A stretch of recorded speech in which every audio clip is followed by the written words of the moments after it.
We shift our focus now to Lake Vostok, a subglacial lake that has been sealed away from the Earth's atmosphere for 15 million years. It is a place where modern science, military secrecy, and ancient lore collide. Welcome back to Whispered Chronicles, Echoes of Forgotten Lore. If Chapter 1, Piri Reis, was the evidence, and Chapter 2, Highjump, was the encounter, then Chapter 3 is the secret. When Admiral Byrd's armada limped back from the ice in February of 1947, the official narrative closed like a steel trap. Operation Highjump had been a resounding success, we were told. Territorial surveys completed, scientific data gathered, mission parameters exceeded. The ships returned home, the men were debriefed, the files were sealed, and Antarctica returned to its ancient silence. But silence, as we have learned, is not the same as stillness. The retreat was strategic, not total. While the destroyers and icebreakers withdrew to northern waters, while the ski-equipped aircraft were mothballed and the crews dispersed to bases across the Pacific theater, something else remained behind. Arrays of instruments, networks of sensors, listening posts disguised as weather stations, staffed by rotating crews who signed documents thicker than phone books before ever setting foot on the ice. The war machine had left the surface, but the deep sensors stayed behind. This is the bridge between then and now. Between the smoking gun of military encounter and the carefully curated veneer of modern scientific inquiry, the International Geophysical Year of 1957 formalized what had already begun. Antarctica would be neutral ground, they said. A continent for science, a laboratory for all nations. The Antarctic Treaty of 1961 enshrined this vision into international law, forbidding military activity, nuclear testing, and territorial claims. On paper, it was a triumph of human cooperation. In practice, it was the most elegant cover story ever devised. Because beneath the flags of 54 signatory nations, beneath the research stations and ice core projects and climate monitoring arrays, the search continued, not for resources, not for strategic positioning, but for something far older, something that had been waiting beneath the ice since before our species learned to carve symbols into cave walls. They were looking for Vostok. The lake itself had been theorized for decades. Soviet geographers in the 1960s noticed something peculiar about the seismic readings from the central plateau. The sound waves traveling through the ice were behaving strangely, refracting at depths where solid ice should extend for miles. By the 1970s, the suspicion had crystallized into certainty. There was liquid water down there, a vast subglacial lake sealed beneath the thickest ice on the planet. The implications were staggering, not because water had been found, though that alone was remarkable, but because of what such water represented. A body of liquid the size of Lake Ontario, isolated from the surface for 15 million years. No sunlight, no atmospheric exchange, no biological input from the outside world for an expanse of time that makes human civilization look like a spark in the dark. It was a capsule, a time machine. A window into an epoch when Antarctica was not the frozen wasteland we know today, but something else entirely. The drilling began in earnest in 1989, the Vostok Station. Established by the Soviets in 1957, sits directly above the northern end of the lake. It is one of the most inhospitable places on Earth. Temperatures regularly plunge below -90 degrees Celsius. The altitude, due to the thickness of the ice sheet, creates atmospheric pressure equivalent to high mountain elevations. Men who work there describe a peculiar sensation, a weight in the chest that has nothing to do with the cold. The drill descended slowly, meter by meter, year by year. The ice at those depths is not like the ice in your freezer. It is compressed by unimaginable weight, ancient beyond reckoning, holding within its crystalline matrix bubbles of atmosphere from ages when our ancestors had not yet descended from the trees. But it was not the ice itself that drew the attention of the agencies. It was what the ice was hiding. In 1993, the drilling teams detected something unusual. A magnetic signature emanating from the northern end of the lake. Not a faint anomaly, not a localized quirk of mineral deposits. A massive structured disruption of the local magnetic field, concentrated in a region roughly the size of Manhattan, pulsing with a regularity that defied geological explanation. Natural magnetic anomalies exist, of course. Iron deposits, volcanic intrusions, variations in crustal composition.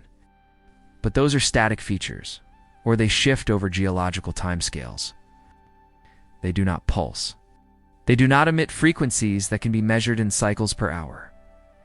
This did both. The official reports, the ones released to academic journals and geophysical databases, attributed the anomaly to ferrous rock formations in the bedrock beneath the lake. Unusual? Yes. Worth studying, certainly. But ultimately mundane. A curiosity for specialists. The classified reports told a different story, because the magnetic signature was not coming from the bedrock. It was coming from within the lake itself. It was not passive. It was responsive. When the drill crews operated their equipment, when seismic charges were detonated for mapping purposes, when sonar arrays sent pulses down through the ice, the anomaly changed. Its frequency shifted. Its intensity increased. As if it were listening. As if it were aware. In 1998, the drilling was halted. Officially, the decision was made to prevent contamination of the pristine lake with drilling fluids and surface bacteria. The scientific community lauded the choice.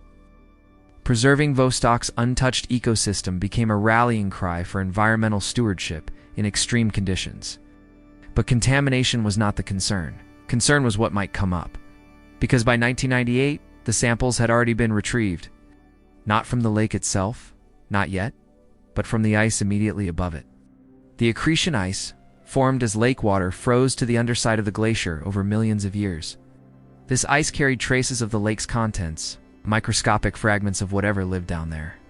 And when those fragments were analyzed, when the DNA was sequenced and compared against every known organism in our taxonomic databases, the results came back with a single, chilling designation: unknown origin. The organisms were not dormant ancient bacteria, though those were present. They were not extremophiles related to deep-sea vent communities, though the environment suggested such adaptations. They were something else. Biological entities with genetic structures that did not fit into the tree of life as we understand it, as if they had evolved, not from Earth's primordial soup, but from a different recipe entirely. Evolution in total darkness. Evolution in crushing pressure. Evolution in liquid water that should not exist, sustained by geothermal vents and perhaps something else. Something generating heat. Something generating the pulse. The samples were distributed to laboratories on 3 continents. The findings were compartmentalized. The researchers were required to work in isolation, prevented from comparing notes or publishing results. But whispers have a way of escaping even the most secure facilities. Whispers of cellular structures that defied conventional biochemistry. Whispers of DNA sequences that appeared designed rather than evolved. Whispers of organisms that, when cultured in laboratory conditions, exhibited behaviors that bordered on the deliberate. One researcher, speaking off the record years after his clearance had lapsed, described it this way. He said the samples felt old. Not in the sense of age, but in the sense of priority, as if these organisms were not late additions to the story of life, but early drafts. First attempts, blueprints. The drilling resumed in 2012. New techniques, new precautions, international oversight. This time, they said they would do it right. They would breach the lake without contamination. They would retrieve water samples from the body itself, not just the frozen margins. And on February 5, 2012, after more than 2 decades of descent, the drill broke through. The data from that moment remains classified, but the aftermath is visible to anyone who cares to look.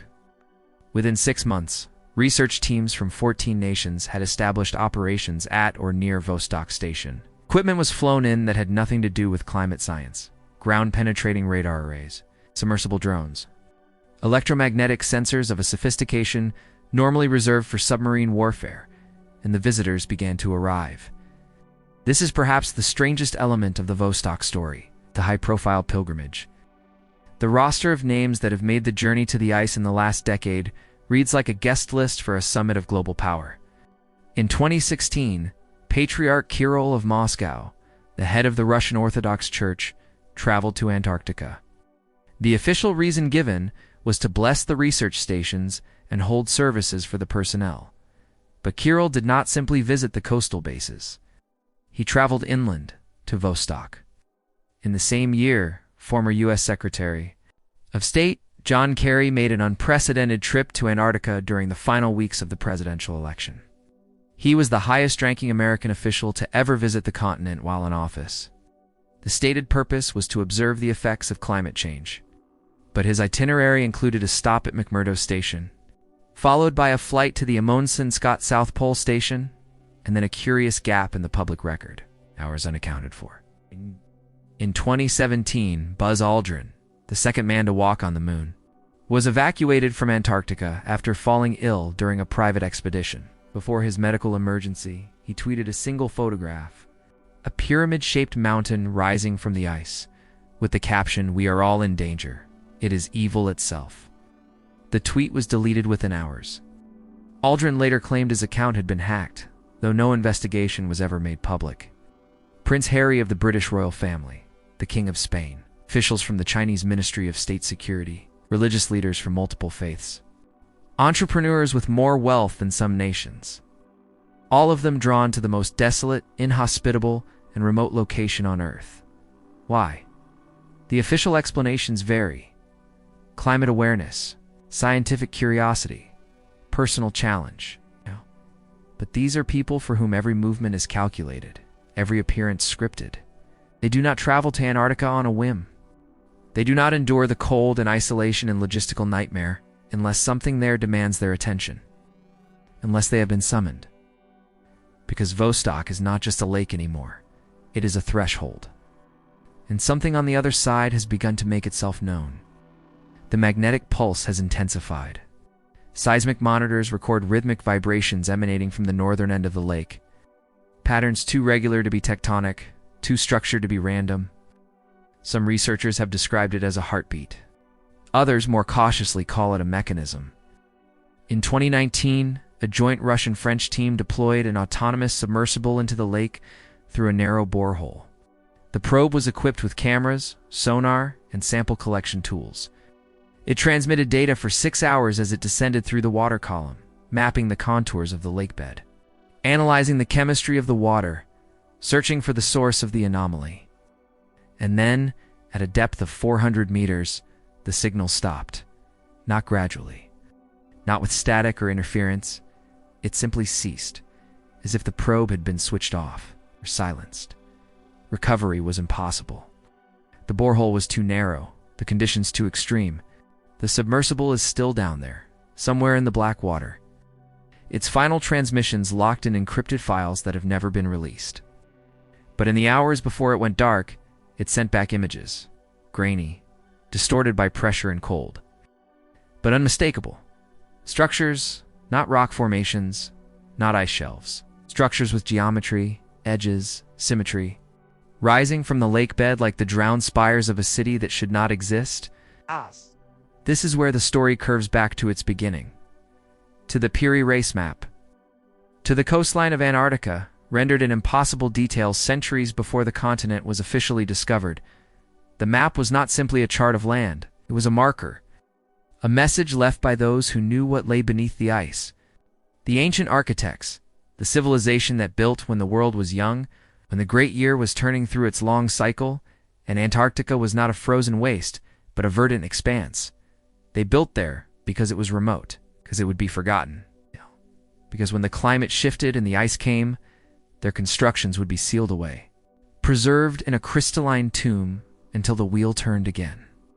Or perhaps they built there because something was already present, something they found, something they sought to contain.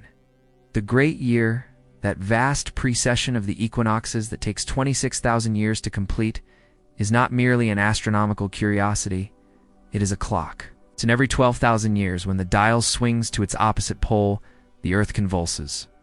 Poles shift, oceans rise, continents are remade, civilizations fall. The last great upheaval occurred roughly 12,000 years ago. When the Ice Age ended, sea levels rose by hundreds of feet, when the mammoths died and the old world drowned. And now, as we approach the midpoint of the current cycle, as the clock ticks toward the next great shift, the ice is speaking again. The pulse is not random, it is a signal. And whether that signal is a warning or an invitation, we do not yet know. What we do know is this. The entities that left the map, the beings that carved their knowledge into stone and sailed seas we have yet to chart, they knew Vostok was there. They knew what it contained. And they knew that one day, when the ice began to thin and the cycle turned once more, we would find it. Perhaps it was meant to remain frozen, a failsafe, a lock placed on knowledge too dangerous to inherit until we had matured enough to wield it responsibly. Or perhaps it is something simpler, something older. A message in a bottle, thrown into the sea of time by hands that are now dust, waiting for the moment when we would finally learn to read. The drilling continues. The research expands. The visitors still come, year after year, drawn by forces they will not name to a place that should hold nothing of interest. And beneath 2 miles of ice, in water that has not seen sunlight since our ancestors were prey animals, something vast and patient stirs. We began this journey with a map. We end it with a question. If they went to such lengths to mark this place, if they encoded its location into the only records that could survive the ages, then what did they want us to find? Perhaps more importantly, what did they want us to remember before the ice melts and the great year comes round again? The pulse continues. The ice listens. We stand at the threshold, holding the key to a door we may not be ready to open. This is the final echo. It's the whisper that carries across 15 million years of silence. And the ice, patient as death, waits to see if we will answer. We began this journey at the edge of an ancient map, and we ended at the threshold of a modern mystery. The pulse of Vostok reminds us that for all our technology, the world still holds secrets that do not care for our definitions of time or logic. Thank you for walking this path with me through the ice and the echoes of forgotten lore. This channel exists because of your curiosity, because there are still those who look at the silence and ask, why?